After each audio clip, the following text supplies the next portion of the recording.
All right, peace, everybody. We are live. I am so excited. My name is Ber-Henda Williams, and I'm the founder of Culture Shift Hers Unite. And I am here with an extraordinary guest to talk about the design jam that is happening this Saturday. Yes, 9/13. There is an explosive day of community connection, design, and visibility for a population that may not always be centered. And so when we talk about mobility, when we talk about accessibility, it means so many different things to different people. But I'm joined here with Kevin Gilbo, who is a son, yes, y'all, a son of Downriver Detroit. So we love Southwest. We understand what it means to be in community. Anytime you mention Southwest Detroit, downriver communities, it automatically evokes a sentiment of closeness, of intimacy, of understanding who your neighbor is, the diversity of your neighborhood that exists. So, Kevin is an investor, advisor, and advocate for creative people with extensive experience in building international teams.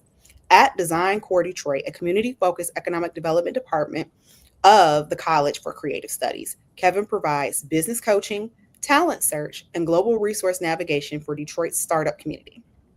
Previously, as a head of design international at 3M, Kevin has led multidisciplinary teams in 6 countries. That includes Asia, Europe, and the United States. Kevin's international experience includes a 4-year role based in Tokyo, where he led the growth and design studios in Japan, India, and Korea. While based in the US, Kevin led an award winning studio for the global branch such as Post It, Scotch, Scotch Bright, Philatrite, and KitchenAid. As the vice chair for the Detroit chapter of Industrial Designers Society of America, Kevin will be a host and speaker at IDSA's upcoming International Design Conference in our amazing magical city of Detroit. Kevin, welcome. Thank you so much for having me.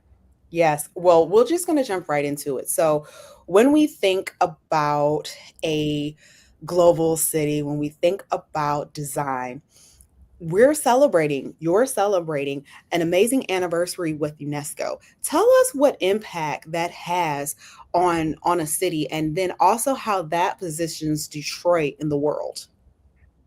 Well, I think first of all, it puts Detroit in the world stage, as if it wasn't there already. But it's just another proof point of the power of Detroit's culture.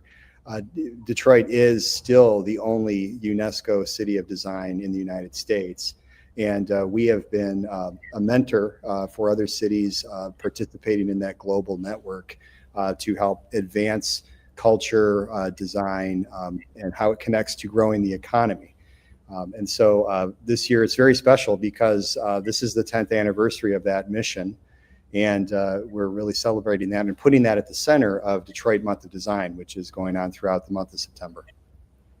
And there's so many exciting events that's happening all throughout the city. When we think about the Eastern Market, we think about our beloved Southwest, and the Live Six neighborhoods. It's leaving its thumbprint everywhere.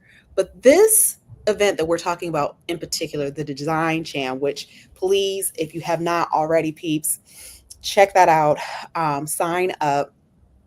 We're talking about mobility and accessibility, particularly in the outdoor arena. So tell us what the Design Jam is, and then tell us what you're most excited about and the impact that you're looking for it to have. Very simply, Design Jam is a concept where we bring together people with all backgrounds to consider and think about adaptive outdoor recreation products for people with disabilities. This will be our 5th year doing it, and I've facilitated in the last 2 years. This is the first year that I'm leading it. The energy level is amazing, and the conversations that happen there are really, truly unique. And so we're already well on our way to this year's program. I think with this year, you're going to see the biggest group yet. We'll have 10 teams coming together. We have athlete advocates bringing together perspectives from the disabled community. And we have a lot of facilitators with some really rich experience. The reason we do this is it goes back to that mission of the UNESCO City of Design, which is that we believe that design is really a process and a path for creativity for everybody. Design is not, say, just the domain of experts or specific types. It's really something that everybody can participate in, and we want to bring everybody together on that note. Absolutely. And I think that one of the things that got me, of course, I was already amped up because I mean, I just live in the space of creativity and expression. But I think one of the things that really pulled at my heartstrings are the personas. And just to give people just a little BTS of the personas, tell us what was the guiding force of you all cultivating these personas. And I think the one that really got me was the persona around addiction. And that is not a sexy conversation. We tend to push it away. It impacts every socioeconomic background, every ethnicity, every class, every education level. There is no spot that addiction does not come into, wreaking havoc, yes, on individuals, but also families. Can you tell us about those personas and then what led you to pick those personas and what power you believe that empathy has in the creation process? So personas are an essential part of any design process to help to bring the user into the room when we're considering ideas and thinking about the development of a product. In this case, as we've developed the personas, we started with reaching out to our athlete advocates and working with them on these. Yes, we facilitate in the writing. There's a bit of creative writing that's involved in those personas, but they're really driven by real stories. And that's the bottom line for inclusive design, is that it starts with actual experience, grounding ourselves in the real world and real stories versus theory. Each of the teams are going to get a persona, which will be a starting point for a conversation around solutions that they might develop to solve for the needs of that person. In the case of the story around addiction, that started with an interview that I did with one of our athlete advocates that was still in the hospital recovering and waiting for her prosthetic. And she's been very open and really sharing a lot of perspective to help develop this, because I think it goes for everybody. Everybody believes in what we're doing here, and we're coming together to really have honest conversations about what solutions we might create. Yes, and I love the honesty, and I also love too the inclusion. I mean, when we look at the population of a city like Detroit, an over 80% population of representation of African Americans, followed closely by Arab Americans and Asian Americans, we have such a unique, I think, perspective here. But also, as you have woven in, and you said you sat down, spoke with a person who's been very transparent about her story with a prosthetic from recovering from addiction. With that in mind, Kevin, what can people expect from the day? And let's say maybe I don't want to be on the team, but I definitely respect the creative process and I want to bear witness to this design jam. How can we do that? Well, the first place to start is registering on the website. And I will say that we've had a fantastic response, and we're getting close to capacity here on this. So act now if you're interested in this. What they can expect is it's going to be a high energy day where we'll start out in the morning and we'll be focusing on grounding ourselves in that persona's story, ideating around possible solutions and converging on something that would be prototyped more in the afternoon. Afternoon teams will be spending time building either a physical mock-up, or if they're so inclined, they could get into the AI development world and create a UX or a system. Really, every answer is a good answer here. The bottom line is that process focused on their needs and really learning through that. At the end of the day, there'll be a share out session. We're going to do kind of a best of show voting. It's not a competition, but it's there to really just celebrate things that really inspire everybody. Yeah. And I think that, again, as an audience member, whether you're participating as a designer or you're an audience member, you'll leave inspired. And I love that you opened this up to the AI component. I mean, AI is not going anywhere. It is integrated so much into every facet of our work now. And with that in mind, Kevin, what are some of the things that, as we talk about, as we begin to land our conversation? And again, space is limited, they're nearly at capacity. What do you want people to walk away with? A tremendous experience and connections. I think that one thing we've seen consistently over the last 4 years leading up to today is that these sessions create relationships, and they create them, between people that would, in many cases, never have really talked to each other before.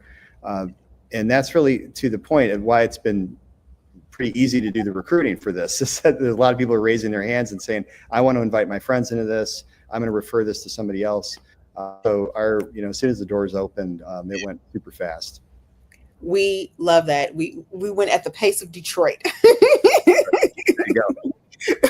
We are the Motor City. We've given the world a soundtrack, and I think that that's definitely a point of pride.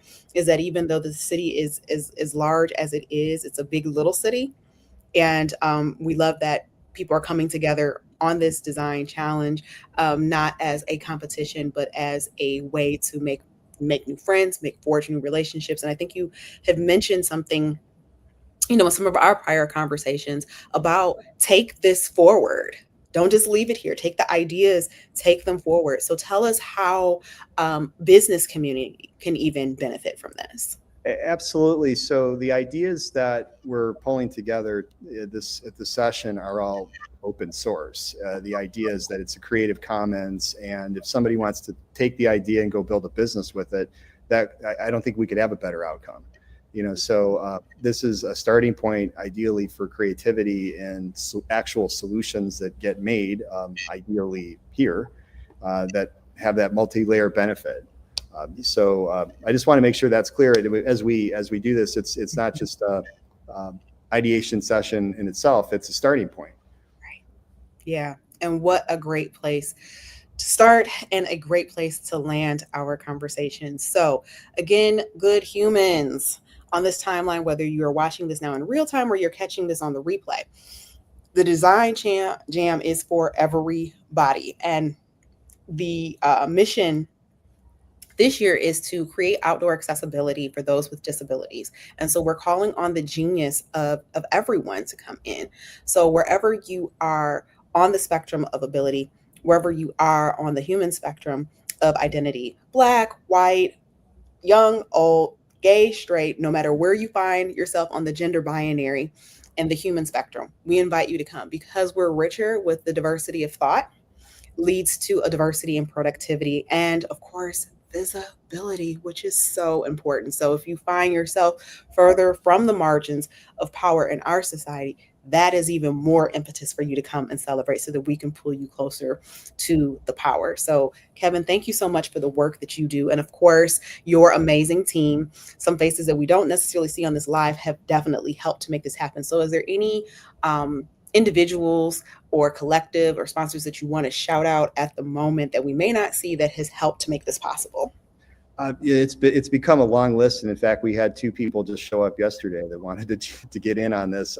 But I think without the support of the National Endowment for Arts and Ford Motor Company, Ford's design team, we also have great partnership with Northern Michigan University, Central Michigan University, and College for Creative Studies. So you get the corporate side, the academic side, as well as the nonprofits, all coming together to help us with this. It's tremendous. Yes, and I hope that everyone walks away as excited as you and I are. So I will be your host for the Design Jam on this Saturday. So please sign up and register and come. And also, I strongly encourage you, again, if you're not necessarily feeling inclined to be a designer, please come and bear witness to this because the more eyes that we have in the room, again, also help to carry the narrative forward. So Kevin, I want to thank you so much for taking your time out today to be with me. And I'm looking forward to our conversation, our virtual meeting on Friday, but then of course the convergence on Saturday for the Design Jam 2025. Thank you so much. We'll see you. All right. See you soon, Kevin. And bye for now, everybody. We'll see you on Saturday. All right.